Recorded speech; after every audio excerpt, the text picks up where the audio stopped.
as the worn-out engine of my old truck growled beneath me.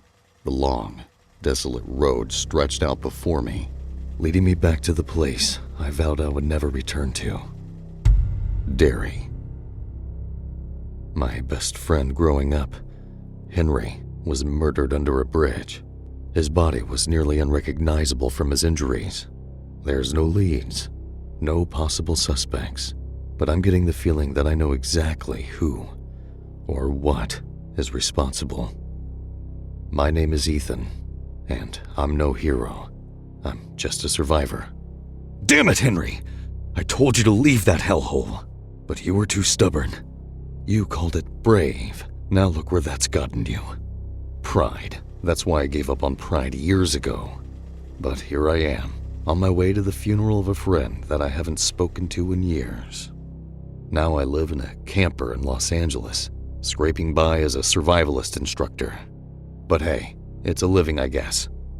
For you to understand why I left, I'll need to take you back to the beginning. We grew up in the 50s. The only technology we had back then was a 12-inch black and white TV that got 3 channels, and that was if you were doing well for yourself. It all started in the summer of 1957 when a sense of camaraderie and innocence defined my young novice life. We were just a couple of kids with an enormous imagination. In the summertime, we had the freedom to leave on our own bikes and not come home until it was dark. Henry and I roamed the streets of Derry on our bikes, carrying us to the most daring of our adventures, like leaving a flaming bag of poop in front of Mrs. Kennedy's porch and ringing the doorbell. We explored the woods near the Barrens, where we imagined ourselves as daring heroes on epic quests. Back in those days, the world was our playground, and the creaking wooden bridge by the creek became our hideout. And this is where his body was found. Why? I pulled up to the Derry townhouse where I'd spend the night and try to get a little sleep. It used to be one of the grandest places in Derry.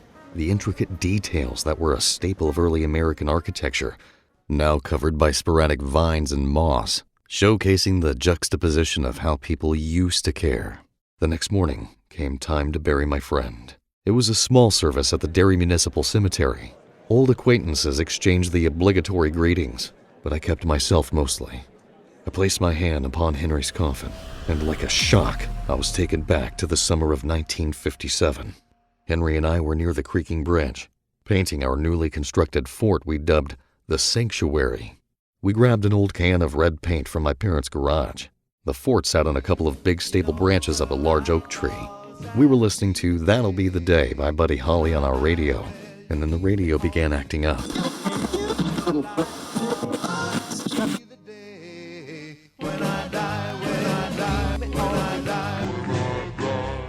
The line where he says, "That'll be the day that I die," kept repeating over and over again. I tried adjusting the knob on the radio, but the song kept looping that section over and over again. We were confused and pretty unnerved about it. All of a sudden, we look up at the wall we had just painted and it said, "This is the day that you die," written in the red paint. As we were looking at this, we start to see red balloons spilling out of the windows of our makeshift fort. It startled me, and I fell from the platform and landed on my back, knocking the air out of me. When I looked up, I saw Henry still up there screaming at me frantically, not realizing that standing behind him was a clown with an evil grin on his face. I tried to tell him, but I hadn't regained my breathing yet, so no sound came out, almost like when you scream in a nightmare and nothing but a wheezing sound comes out. Luckily, he jumped down and helped me up in time. When I looked back up, the clown was gone, or so I thought. I finally gained my ability to speak and said, "Did you see that?" He thought I was talking about me falling, and I said, "No, not that. The clown." He looked at me and almost turned pale with bewildered eyes. "You saw a clown?" he said. The look on his eyes told me that he's seen the clown before, too. We ran as fast as we ever could over the creaking bridge and back to civilization. We made it out. As we turned around from where we came from, there he was, popping out beside a tree. I considered myself brave until that day. After that, I couldn't stop thinking about what we had seen. We rode our bikes as fast as we could to my house, and once we made it, we had to catch our breath. "What the f*** was that?" I said. Henry said he's seen it before, but he didn't say anything because he thought he might have been going crazy. Except when he saw it, it wasn't a clown. Henry has a deep-seated fear of spiders, and he said that when he went into his basement to get a flashlight for a camping trip for scouts, there was a monster down there. He heard clicking noises, and when he turned the flashlight on and aimed it at the noise to see what it was, he saw a giant man-spider hybrid coughing up bits of human remains, and then it ran towards him. But he was able to make it up the stairs and slam the door. Not 5 seconds after this, his father opened the door, having no clue what he was freaking out about, and there was nothing. I believe that whatever we both saw, it was the same thing. We both told our parents what we saw, but they just didn't believe us, or didn't care. When I kept pressing my mom about it, she just told me to grow up and took a big swig of wine straight out of the bottle. That's when it kind of clicked that we were alone in this. Our families weren't going to be of any help.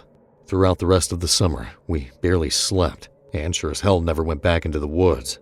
As the days went by, the newspapers had different headlines, but they were all about the same thing. Headlines like, "Parents hold vigil as search continues for missing children in Derry," or "Authorities investigate string of missing children," things like that. What confused the hell out of me was the rest of the parents and authorities didn't have any curfews or safeguards in place, like the whole town was under a spell. Why weren't they protecting us? Henry made me promise that no matter what, we'd stick together. No one else cared. And then it happened again. My mom told me to get the laundry hanging outside on the clothesline. The air felt stale, and storm clouds were rolling in. The sheets were waving and snapping from the wind, and out of thin air, the clown appeared behind the sheets. His demented face shone in between the rhythm of the flapping linens. Then his appearance changed. A few years earlier when I was little, I was terrified of the creature from the Black Lagoon, and he became the most twisted version of this monster straight from my own nightmares. I was stepping back and lost my footing, and fell backwards. It then stepped out and began stumbling towards me with its mouth open wide, and slime coming out of its mouth. It leaned down and grabbed my ankle. I was petrified, but I managed to kick it in the face, and that bought me enough time to gather myself and run for the house. I ran inside and locked the door. I then moved the curtain covering the window to the back door and peeked out. It was no longer storming, and it was just a peaceful, yet eerie stillness. After a while, kids stopped going missing, and we felt like we could head back to the fort. We crossed the bridge, and the treehouse was right where we left it, nearly completed. I don't know if it was an act of defiance or an act of tricking ourselves into thinking things were back to normal, but we finished painting it and put the final touches on it. Even now, I don't know if I've ever felt a sense of achievement like I did in that moment. We stood up on the roof, with red paint marking our faces like war paint, and raised our arms and screamed at the top of our lungs, like a battle cry. That feeling was short-lived, because in that second as I looked down, I was no longer standing on top of our treehouse. I was standing in a cemetery, and a gravestone in front of me which read, "Taken too soon, Henry Myers." Then the letters began dripping with blood, and a hand with a white glove began creepily extending up behind the tombstone, gripping the top edge, and soon revealed itself with a sinister grin. "Oh, hiya, Ethan. Why don't you want to play with us? There's so many sights to show you.